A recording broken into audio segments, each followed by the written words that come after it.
Sahabat dan saudaraku, mari menggunakan waktu mempelajari firman Tuhan hari ini.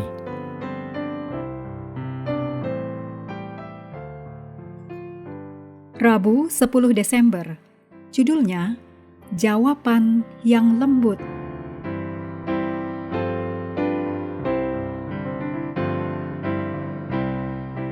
Kita mulai dengan doa singkat yang didasarkan dari 2 Korintus 10 ayat 1. Aku memperingatkan kamu demi Kristus yang lemah lembut dan ramah. Amin.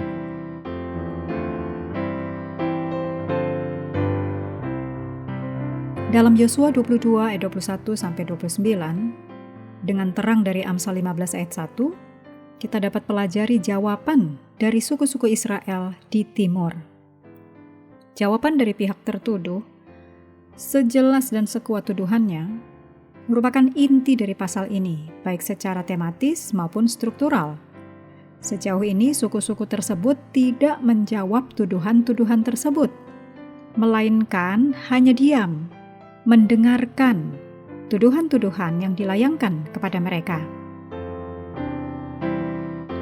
Mengingat keseriusan tuduhan itu, kesabaran mereka patut dicontoh, karena mereka menunjukkan arti sebenarnya dari pepatah, jawaban yang lemah lembut meredam murka, tetapi perkataan yang pedas membangkitkan amarah.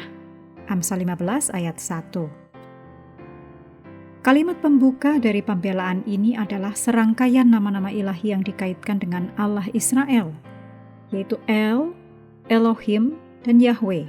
Yosua 22 ayat 22. Kalimat ini diulang 2 kali dengan kekuatan yang semakin meningkat karena menjadi sumpah yang sungguh-sungguh untuk menghilangkan keraguan dan tuduhan palsu yang hampir menyebabkan perang saudara di Israel. Mereka sangat yakin bahwa Tuhan sepenuhnya mengetahui dan memahami situasi yang terjadi. Dan mereka berharap delegasi yang hadir akan sampai pada kesimpulan yang sama.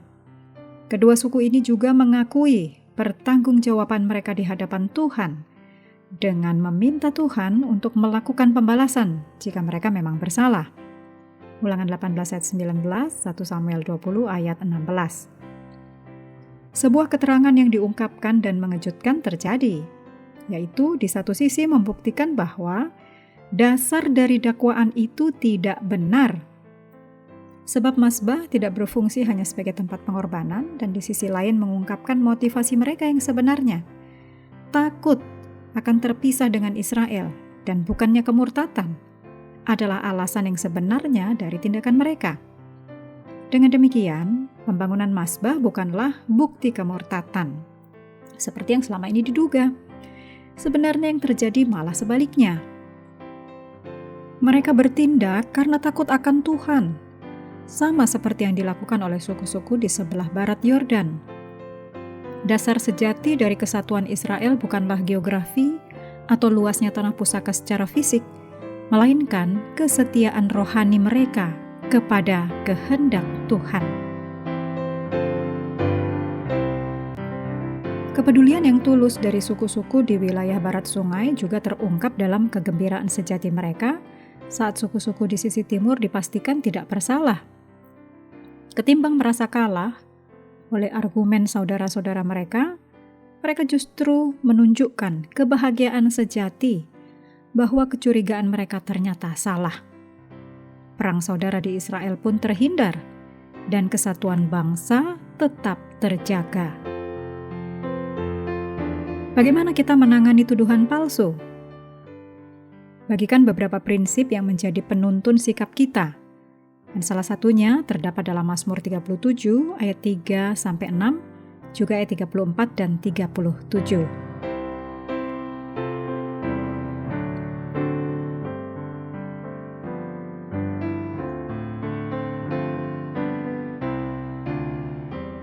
Mengakhiri pelajaran hari ini, mari kembali ke ayat inti, Amsal 15 ayat 1. Jawaban yang lemah lembut meredakan kegeraman, tetapi perkataan yang pedas membangkitkan marah.